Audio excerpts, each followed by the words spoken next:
Well, mate, we often say it, but best day in the office ever.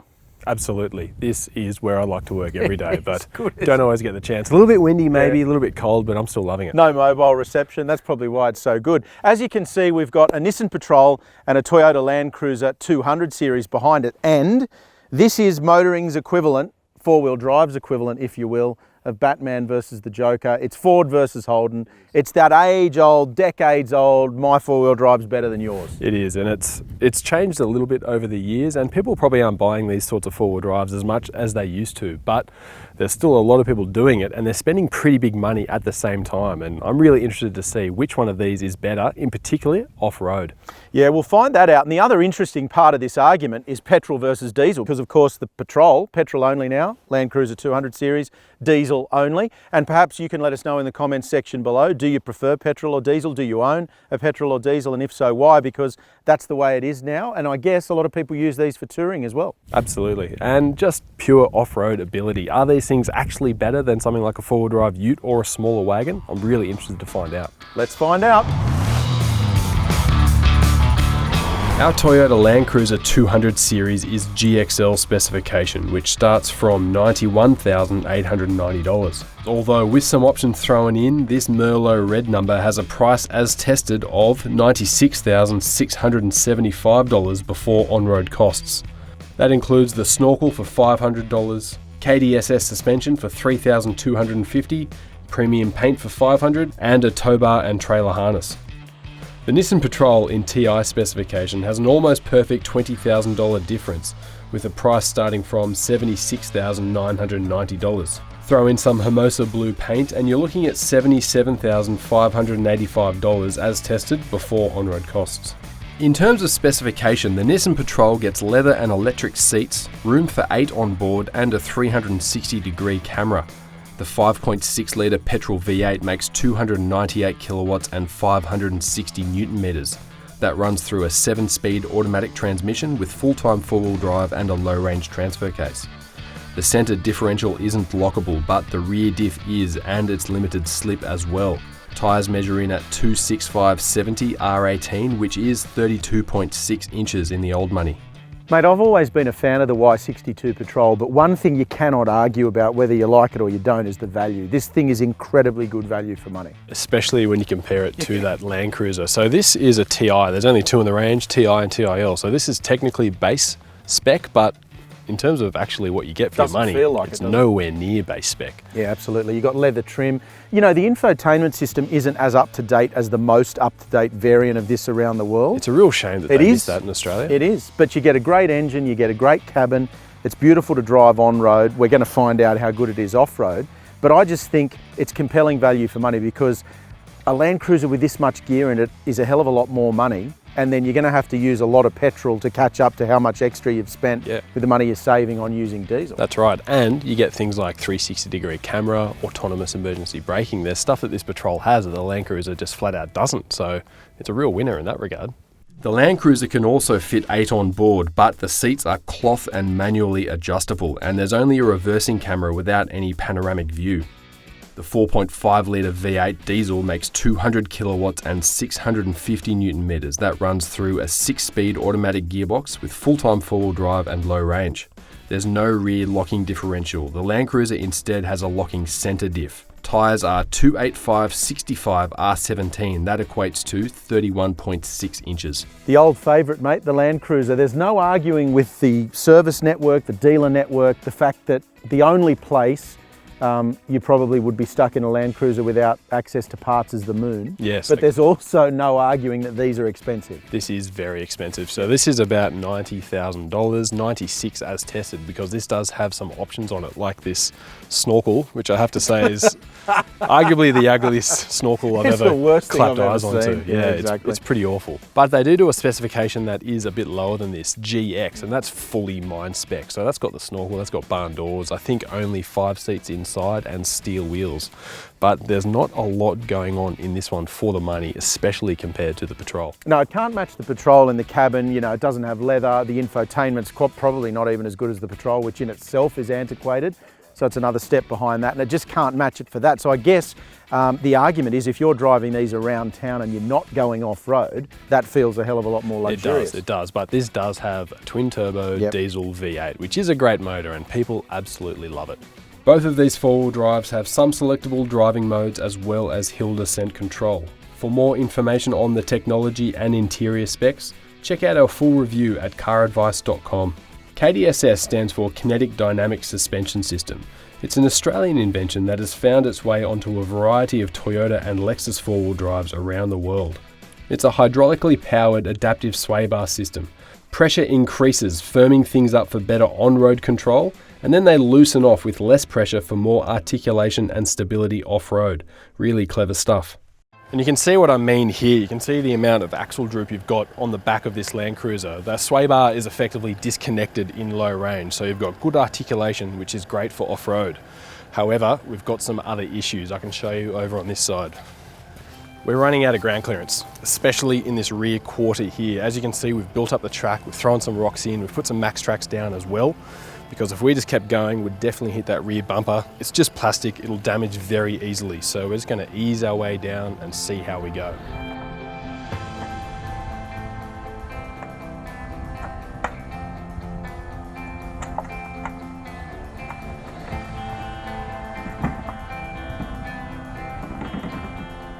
Nissan has something similar but different.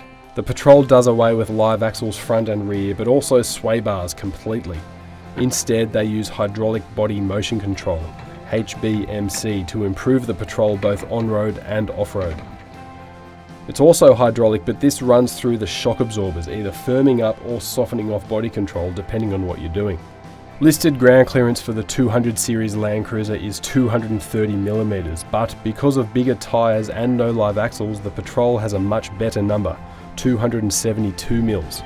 Also worth noting, the Patrol is longer with a bigger wheelbase as well. Alright mate, here we go.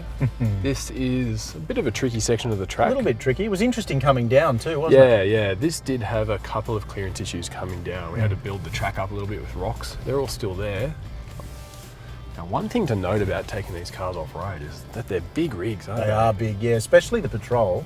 But the Cruiser is big as well. I guess the other thing too is they're a lot more capable than you would give them credit for. Yeah. You know, these are very capable four-wheel drives. They are. I like the suspension in this car. The KDSS does a good job. It feels supple, it feels stable, but clearance is going to be the thing here. Yeah, so let's have a look. You concentrate on your driving. Slowly. Yeah, now.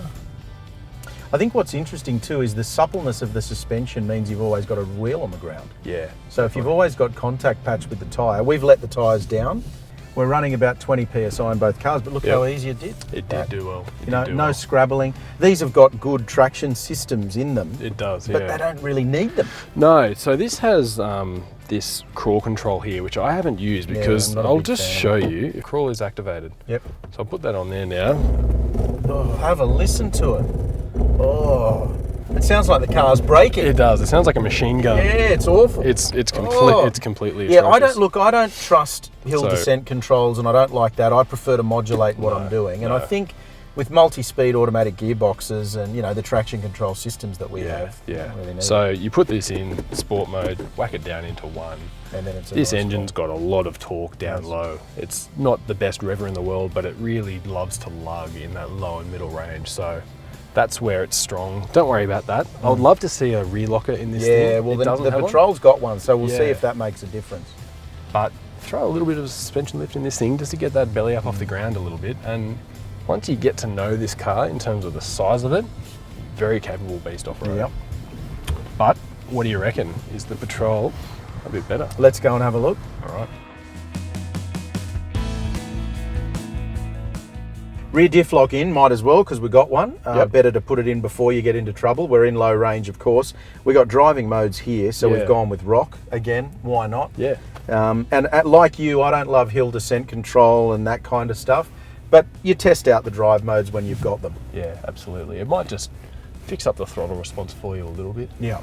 Let's have a look at it. Now, I would have thought on the way down here, I would have thought that clearance would be an issue because this is higher, but it's got a longer wheelbase. Yeah, so you thought it might have bottomed out. That's just the side step, obviously, touching down. So a bit of a climb here, it goes up. Happy just to idle away that big V8. It does, yeah, it does it so easily. So easily.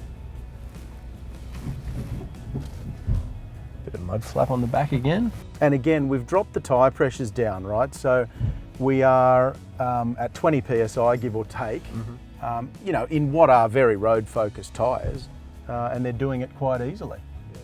I think the articulation's impressive again. Absolutely. I'm surprised because, you know, the traditional line of thought with cars like this is it's got independent front and rear suspension. It's probably going to be stiff, right? But they've done some really tricky things. The hydraulic body motion control. This thing feels really stable off-road. It does, feels really good. I think probably the long wheelbase that we thought might have been an issue assists there, I guess. Yeah. But it just seems so capable. I think the message really with both of these, even though they're big four-wheel drives, and you said you do feel it with this specifically, even more so than the 200, but even though they're that big, they're very capable, and they're more capable than what the majority of regular buyers are going to do. Obviously, there are people that like to come off-road, but most people are going to look at a track like this and say, I'm not taking my $100,000 truck down there. Yeah. I feel like there's been a couple of points where the LandCruiser's touched down a little bit. This one hasn't so much. Yep.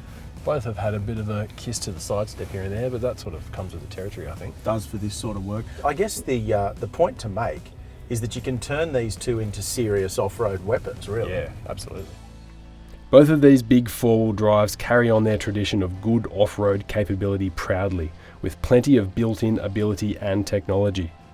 Both are well served by the aftermarket as well for those who want to push things a little further off-road. And because they're so big and comfortable, they provide a really great basis for building up a touring four-wheel drive.